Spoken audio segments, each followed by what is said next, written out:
পটলের এই রেসিপিটা যেদিন বানাই মাছ মাংস ডিম বা অন্য কিছু এক্সট্রাভাবে আর রান্না করতে হয় না, একটি পদ দিয়েই এক থালা ভাত খেয়ে ফেলতে পারবে। এইরকম একটা সহজ আর দারুণ সুস্বাদু রেসিপি তোমাদের সঙ্গে শেয়ার করব। বাড়িতে ছোটোখাটো অনুষ্ঠান হলেও পটলের এই রেসিপিটা তোমরা সার্ভ করতে পারবে। তো আজকের এই রেসিপিটা তৈরি করার জন্য আমি 250 গ্রাম একদম কচি দেখে পটল নিয়েছি। পটলগুলো প্রথমেই ভালোভাবে পরিষ্কার করে ধুয়ে নিয়েছি, তারপর খোসাটাকেও পরিষ্কার করে নিয়ে আরও একবার ধুয়ে নিয়েছি। জল ভালোভাবে ঝরিয়ে নেওয়ার পর পটল ঠিক এইভাবে কেটে নিতে হবে। আমি যেভাবে কেটে নিয়েছি ঠিক সেভাবেই কেটে নেবে। এইভাবে কেটে নিলে ভাজার সময় পটলগুলো ফেটে যাবে না।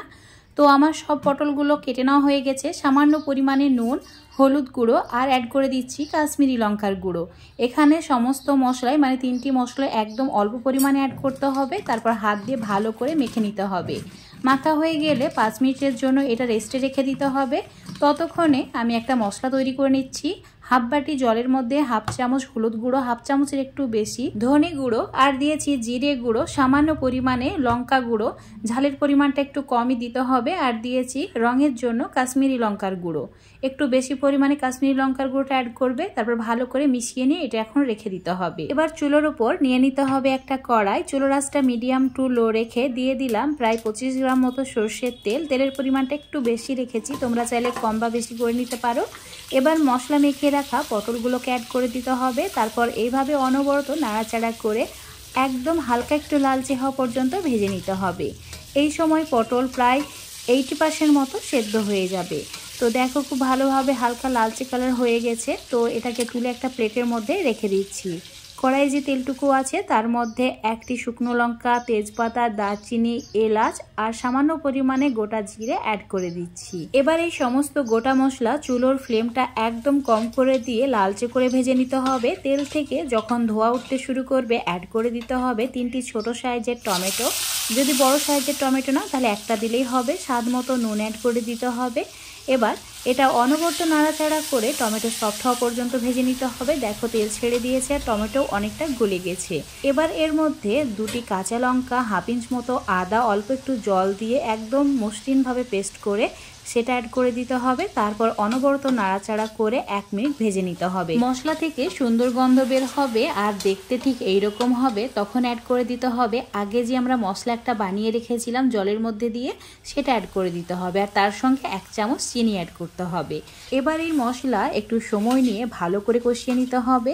যত ভালো করে মশলাটা কষানো হবে রেসিপির স্বাদ তত বেশি বাড়বে। একটু সময় নিয়ে মানে 3-4 মিনিট সময় ধরে আমি ভালো করে কষিয়ে নিয়েছি। আর দেখো একদম সুন্দর একটা কালার চলে এসেছে। এবার এর মধ্যে 1 গ্লাস মতো জল আমি অ্যাড করছি। আর এখানে আমি নর্মাল জল অ্যাড করেছি, ঠান্ডাও না আবার গরমও না। এবার চুলোর আঁচ একদম বাড়িয়ে দিয়ে মানে হাই ফ্লেম করে দিয়ে ঝোল ভালো করে ফুটিয়ে নিতে হবে। যখন ঠিক এইভাবে ফুটতে শুরু করবে অ্যাড করে দিতে হবে ভেজে রাখা পটলগুলো। পটলগুলো অ্যাড করে দেওয়ার পর ঢাকা দিয়ে 5 মিনিট মিডিয়াম ফ্লেমে রান্না করে নিতে হবে। 5 মিনিট পর তোমাদের দেখাচ্ছি। দেখো পটল প্রায় সেদ্ধ হয়ে গেছে। এবার এর মধ্যে অ্যাড করে দিতে হবে 3 চামচ সাদা সর্ষে অল্প একটু জল দিয়ে বেটে নিয়ে সেটা ছেঁকে তারপর অ্যাড করেছি। আর অ্যাড করে দিতে হবে 2 চামচ পোস্ত বাটা।